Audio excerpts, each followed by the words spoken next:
This is a story of how government has developed a policy to improve the livelihood of Canadian cherry growers. The Okanagan Valley, located in the province of British Columbia, is the heart of Canada's cherry growing region.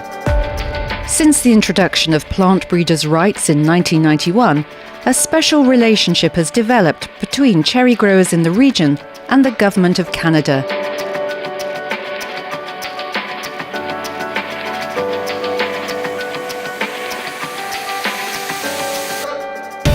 In the early 1990s, the British Columbia Fruit Growers Association partnered with the federal government and created a corporation to commercialise new cherry varieties developed from the region's public breeding programme. Summerland Varieties Corporation came into existence to manage the commercialisation and intellectual property rights of new cherry varieties entering the marketplace, both domestically and internationally. The Summerland breeding program, it's very important because to make money in this business, you have to sell a premium cherry, and it has to be big, firm, juicy, and sweet. And the cherries that have come out of Summerland meet those requirements. So you can go into the marketplace, you can get a premium price, your customers are happy, consumers love to eat them. It's just a win-win-win. Canadian cherry growers are very supportive of their public cherry breeding program. Summerland Varieties Corporation uses plant breeders' rights to protect their investments in research and development, as well as support their competitiveness in international markets. Significant efforts have been placed on breeding late-ripening cherry varieties to extend the production season. Some of the more recent releases of cherry varieties include Staccato and Centennial, which are popular with growers and buyers alike. One of the biggest competitive challenges in the past before plant breeders' rights was that new varieties would be developed here in British Columbia, and they would go all over the world, and they'd actually be used to compete against our BC growers. So our growers would be competing against varieties that they paid for to develop here, and this would be similar harvest timing, except in the rest of the world they could plant them in a lot bigger areas and acreages. The biggest change going forward in the future is some of the exciting varieties that have been developed here at the Summerland Research and Development Centre. And what they've done is they've actually developed varieties that harvest very early to very late. So they've been able to extend that harvest season so they can have varieties available from mid-June all the way into early September, which has really been a benefit to the Canadian growers and allowed for them to expand their acreages and support themselves. These cherry varieties are proving to be successful not only with growers in Canada, but also with growers internationally. Summerland Varieties Corporation manages all licensing agreements when Canadian-bred cherry varieties are grown and sold in other countries. They do so in a way that ensures that Canadian growers are the first to benefit from new varieties entering the marketplace. When it comes to licensing, we provide Canadian growers and marketers with priority access. By strategically allocating production and marketing territories, we ensure that Canadian growers and marketers, who represent a very small portion of the international fruit market, have an even playing field on which to compete. We would not be able to do this without plant breeders' rights. The new cherry varieties released into the marketplace are being bred by the Canadian government's Summerland Research and Development Centre. In fact, 80% of the sweet cherry varieties grown worldwide can trace their lineage back to this breeding station. Summerland's cherry breeding program is one of the most successful cherry breeding programs in the world. A vast majority of cherries grown across the world are Summerland varieties.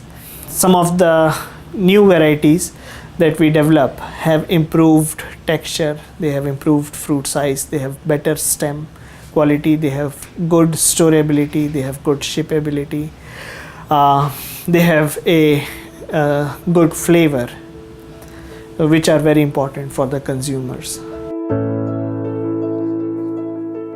Plant breeders' rights intellectual property protection is the foundation of this partnership between Canadian cherry growers and the federal government breeding program. The revenue from royalties ensures a steady stream of income that can be reinvested in plant breeding, funding a continuous pipeline of new and improved varieties for Canadian growers moving into the future. The ultimate goal of Summerland variety in terms of supporting the domestic cherry growers as well as the cherry breeding program at Agriculture and Agri-Food Canada is to bring in enough royalties from both domestic growers and international growers that we can create a self-sustaining breeding program at Agriculture and Agri-Food Canada. 15 years ago, if you'd asked me how I feel about royalties, I wouldn't have been for it because, you know, you go out and plant 2,000 trees and then you have to pay, let's say, $2,500 in royalties. I'd rather have that money in my pocket. But now that I have more experience growing cherries, I'm very comfortable with it because I know that money is going back into the breeding program, which is going to develop new cherry varieties that I can be successful with in the future. With plant breeders' rights now, the first example of that would have been staccato. Staccato was released on a limited basis. It was protected. The industry could control for the first time who grew those cherries, where, in what quantities, and what markets they could sell to. And with that protection, they generated revenues that came back to not only our program, but also programs that we partner with. So the benefits have been excellent for both the local industry as we can continue our program and continue to release new cultivars, and for our neighboring research partners as well.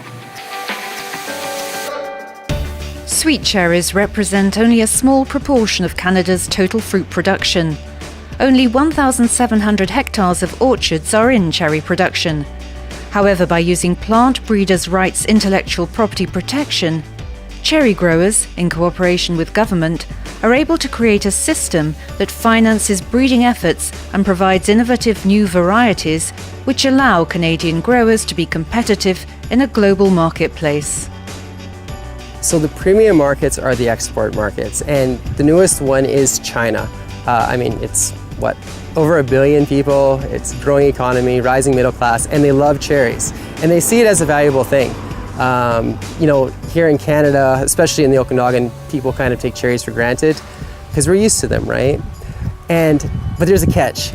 You have to have a really good product. It has to be big, firm, and sweet. And the Summerland varieties, they are. If you do the job right in your orchard, you'll have those cherries and you can do very well exporting them into China. Now, because we are growing these great cherries from Summerland, we have buyers wanting to buy Canadian cherries. So that's huge. And the other side of it is the varieties are coming later now. Staccato, Centennial, they're much later. And as a result, I can now provide my customers with cherries for 4 weeks compared to 2 weeks. So they're happy because now instead of dealing with 3 or 4 different farmers up and down the valley, they can deal just with me. And I'm happy because I've now been able to extend my growing period and be more profitable, more successful.